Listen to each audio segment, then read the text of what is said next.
Hello, magandang gabi sa inyo lahat. Salamat po sa inyong oras.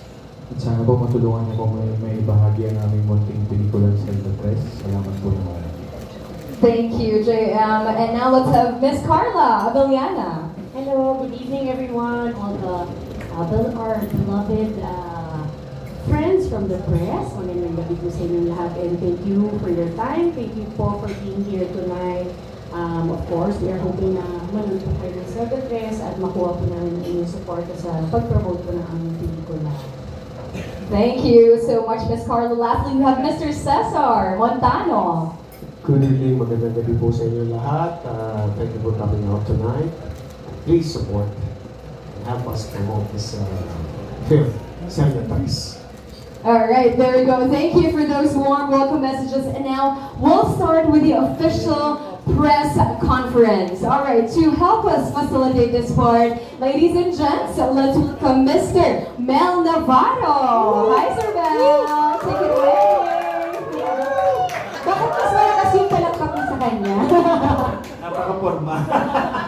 Hello everyone. Magandang gabi po sa ating lahat. Thank you for coming as usual sa ating invitasyon para supportahan ang pelikulang Pilipino, lalong-lalo na Sinag Maynila, which is the festival next week na po. So sana maihabol natin sa ating mga vlogs, sa ating mga columns. Of course, lalong-lalo na ang Zelda Press, kaya tayo nandito ngayon. Okay, so isa siya sa 5 full-length films na naglalaban-laban na mayroong awards night. Yes, correct yan, Sir Mel. On September 28. Okay, so to start the ball rolling, nandito po tayo ngayon para tanungin natin ang ating mga nasa press, nasa panel, si Direk GB, Buboy na matagal namin hindi nakita, si Carla matagal din namin hindi nakita, and of course, ayan, the first question will come from Jojo Panaliga. Congrats in advance po. So moving to the cast po. Tell us about the characters today, saan siya nanggagaling, at paano kayo nakaka-relate or hindi nakaka-relate sa kanila? Maybe we can start with JM. Hello, I played the role of Julius. Isa po siya messenger sa isang law firm. Kapatid din po ang Kuya Lugoy. Pero magkaiba kami ng nanay. Ayun po, na-akusahan siya na mali sa eventually sa story. Nakusahan siya na mali at makulong.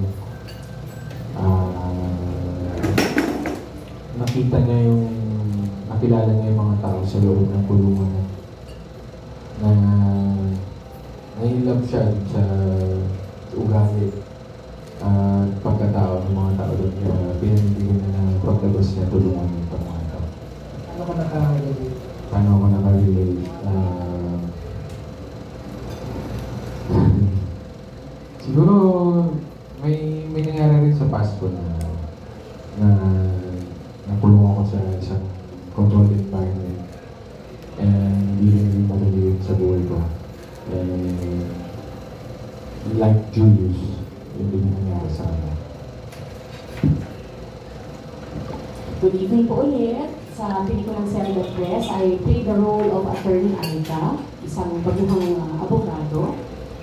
Katrabaho ko po si Julius sa isang law firm. And magiging, hindi lang malapit na kaibigan, pero isa na rin sa mga talagang instrumento, tutulong kay Julius at sa iba pang mga kasamahan po niya, kaibigan po niya sa kulungan, yung tinatawag kong Tropang Tolongis. Parang nakapag-form po sila ng group doon. So, isa si Attorney Aika, na role I play, natutulong po sa kanila para makamit ang hustisya. So, siya ang magre-represent po dun sa aside from Julius, dun po sa Tropang Tolongis. So, bulsi po kung gaano kagaling si Attorney Aika. So, yun, as part of the friendship, magkakaroon din ng parang love interest na angle po between Attorney Aika and Julius. So, tingnan din natin kung saan din po mapupunta yung kanilang kwento. Paano po nakarelate? Paano po nakarelate? Siguro, ano po of course, course, hindi naman po kailangan maging abogado para makarelate po sa role ng isang abogado. Pero siguro, in terms of yung kung paano po ako nakarelate is, siguro, kung ano po yung right natin, syempre nakaka-relate po ako na yun po yung ating ipagsisigawan. Kung ano po yung tama, kung ano po yung legal, kung ano po yung nararapat. Doon po ako nakarelate. Yung talagang there's always that need or that yearning to seek justice. Lahat po yan sa atin meron po. Kasi ayaw po natin na naluloko po tayo or yung pagsasamantalahan. Kaya po yung karapatan natin din yung ating gustong ipaglaban po. So definitely relate po doon sa quest na yun. Sa talagang anong tawag dyan, yung lakas ng loob para talagang ipagtanggol ko ano po yung tama. So, aside from that, yun yung pinaka-relatable po talaga.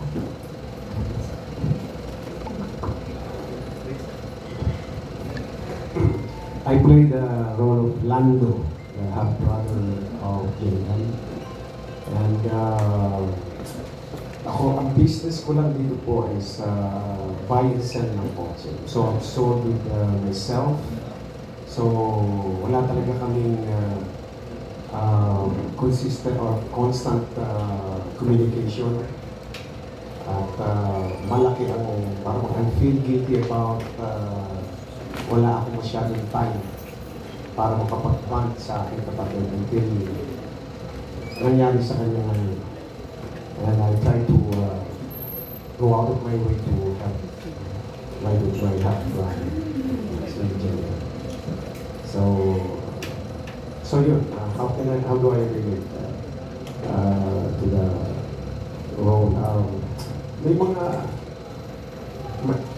well, my father was a lawyer, so I deal with mga cases na ganyan. Palagi ko napapakinggan. Every day, getting out of the office ng father ko, napapakinggan ko yun. So, paano yung... Kasi, he was in prison wrongly. He was accused in allegations sa kanya. But, of course, you have to... you need adequate proof to substantiate the allegations. So, yun ang inaanap, kailangan matulungan ko to. So, naniniwala ako sa kanya. Siya ay, tawag ito, not guilty to sa allegation sa kanya. So, I believe and trust in him. Sana naintindihan niyo. Tuling tanong ko pa para kay Direk. Direk, kailan mo ito ginawa? At saka anong nangyayari sa buhay niyo noon or sa lipunan ng time na yun? At inasahan niyo ba or naisip na by the time palabas to, napaka-timely ng mensahe ng movie? Alam mo, kanina pinag-uusapan natin sa kwarto, no? Na nagkataon lang na very timely na ganyan yung sitwasyon ng bansa natin ngayon na nagsisik tayo ng justice sa iba't ibang bagay. Pero nung ginagawa namin ito, it's purely gumagawa lang kami ng pelikula na may mensahe kami gustong ibigay sa publiko. And wala namang sitwasyon na pinagpasihan that time. So, nagkataon lang po. Nagkataon lang. Thank you. Bago ko ibigay yung microphone sa iba natin mga kasamahan, is this your first time to work together, the three of you, JM, Carla, and Buboy? So, kamusta ang pakikipagtrabaho sa isa't isa for the first time? On the set, may nakanaka ba kayo sa isa't isa? How? Bitin nga ako eh. Oo, ako, I'm looking forward na sana makatrabaho pa ulit sila. I feel so honored makatrabaho. These are incredible actors. Itong mga kasama ko. Magagaling. Sana sabi ko na makatrabaho pa ulit sila in the near future. Ang pelikula, ibang kwento. Zelda 4 naman. For change. Oh, yan, Carla, coming from the Cesar. Yes, it's such an honor. Hindi lang po yung kaming tatlo ha, but collectively, ang ganda po ng casting eh. Kasi talagang handpick po na ang cast. Taga-teatro, may taga-ABS-CBN, TV5, GMA, ang ganda po, ang ganda. Ang ganda po ng ensemble niya. Eh, tama po si Sir Cesar, bitin po yung experience. Of course, hindi naman po lahat kami talaga nagsama-sama sa mga eksena.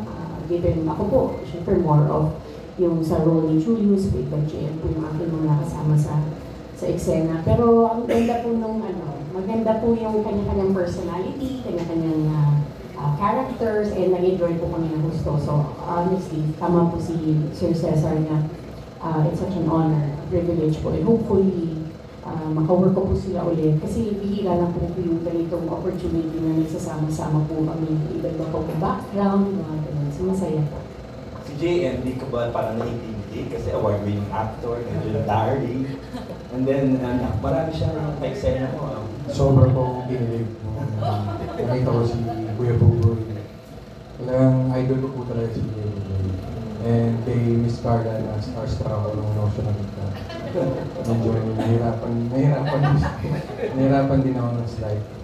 Pero sobrang blessed ko talaga na maging part ng movie. Yun, working again with MGB. And working with Kuya Buboy and Carla. Sobrang blessed talaga. Sobrang dami na natutunan yung work ethic nila. Sobrang professional.